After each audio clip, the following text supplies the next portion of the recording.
Greetings once again, it's Dr. Jonathan Ellerby with another live 12 at 12. And today we are going to talk about finding your voice. And what does that really mean in today's world, particularly when we look at all the complexity of what's going on, from COVID disagreements to race relations, and of course most of us still just trying to find health and healing and happiness in the middle of it all. So let's take a breath and then we will dive in. Eyes closed and a few big inhale exhales.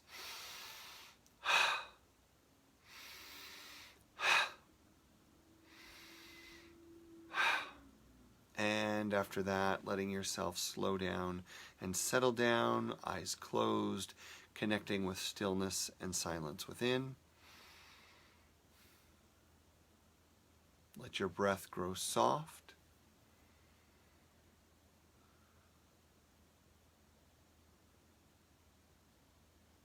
And then we're going to add a little technique for getting centered and grounded today by putting your hand on your chest, one hand on your chest and another one a little lower, could be on your belly or just above. And I'm going to ask you, with your eyes closed, just to hum a little. And you can hum a single note or a little tune, like an om.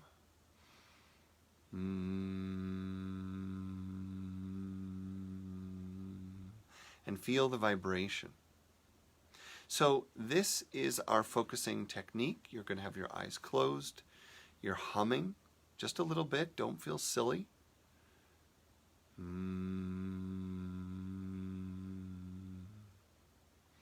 Breathing in through the nose.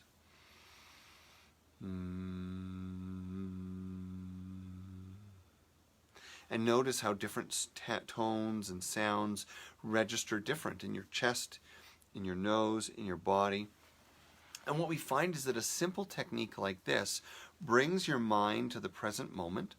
It brings you into body awareness, and it allows you to let go of whatever the busyness is on your mind. Now, admittedly, in the world today, a lot of us aren't big hummers, and we, feel a little silly doing that at work. But, if you're in the car at a stoplight, or if you're getting ready for bed, or you're preceding a stressful conversation, this is a quick way to get a grounding in your body with your breath and present moment awareness. Now, we took a little extra time today, considering it's a 12 at 12, to talk about a centering technique. But a centering technique is absolutely essential if we're going to talk about finding voice.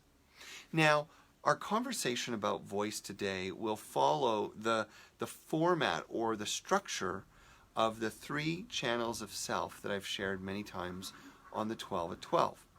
So to refresh your memory, we have the conditional self. So this would be the outermost self that gets most often associated with the ego, with reaction, with socially contrived or influenced ideas and experiences of self. Then we have the essential self, the second channel.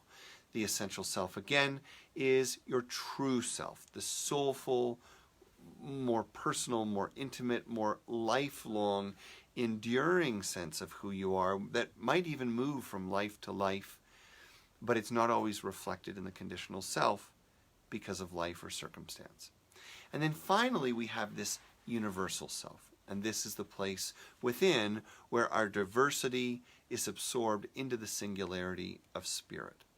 All is one and one is all in the universal self within. This is where God and I become one.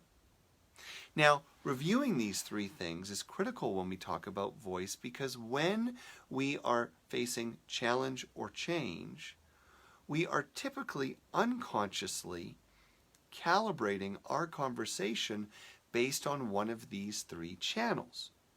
And each channel has a different positional relationship to the world, a different motivational relationship to the world, and thus experiences the conversation or what needs to be said differently. More specifically, the conditional self is where we communicate with fear, where we project, and where we are preoccupied with the reaction and response of the other. Now, as long as we allow our consciousness to move into the conditional self, any conversation can be sabotaged, much less the most important ones. And it should be known that when we look at bigger themes in society or community or family, we must be careful to create safe opportunities for people to voice and express the energy and emotion locked up in the conditional self, but to be intentional that it is not brought into the conversations that are about depth, meaning, and change. So, the conditional self is the place where you may feel most acutely the pain that is causing you to want to say something, do something, change somebody's mind. It's important you give yourself permission to feel that, but not communicate from that place, unless what you want is the conditional self responding in the other. So when we talk about finding a voice, we have to think not only about what we really want to say and where we want to say it from, we also want to think about where do we want the response from. So if we are negotiating change in a relationship, or let's say we're facing discussions about race relations or making changes in an organization, if we want to create a change that reflects the highest common good, then we must differentiate the pain and the self-interest of individuals from a shared vision. In a similar way, when we look at things like nonviolent communication or some of the popular communication tools and techniques, what we see again and again is a return to ownership language and highly personal communication, which means you don't project what other people will think, you don't try to anticipate what other people will think or say or feel. You stay rooted in the ownership of your own personal experience of the topic. Now, I think the kind of cliche example is, when you say this, I feel this. That would be the essential communication, the more soulful ownership communication, distinct from blaming communication. When you say this, you make me. Because you, then I, right? That's conditional. And so it's helpful to recognize where we want to communicate from. And if we want someone else to take ownership, then we must communicate from the place that is taking ownership. If we want someone else to be accountable, then we must take ownership in ourselves and be accountable. And that way, if they go into the conditional self, A, you're protected by where you've chosen to stand, and B, you have a greater sense of perspective and clarity on where they're coming from and whether you want to go there with them or not. Now, the final piece about finding a voice in communication that we're going to talk about today is the universal self.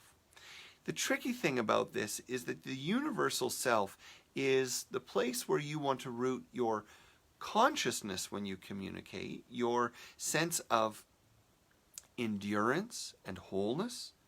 So when you're rooted in the universal self, the connection to spirit and life, that is the place from which you remember that all the other voices and levels of communication are small in the vastness of humanity. But you then choose to engage from the truth of the self through the language of the condition. But if you lose that universal element or perspective, then the problem is we can become too fearful too easily, too hurt too easily, and feel ourselves pulled up into other dimensions of communication that wasn't our intention in the first place.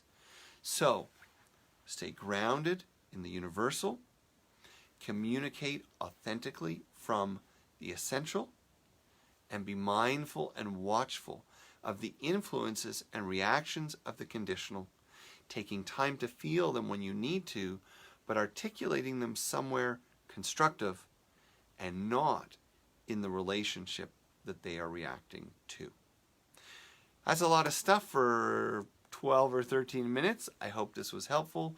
Pass it on if it was. Be sure to follow my page. If you have any questions, you're welcome to find me at jonathanellerby.com. Take care, and I hope you have a beautiful day.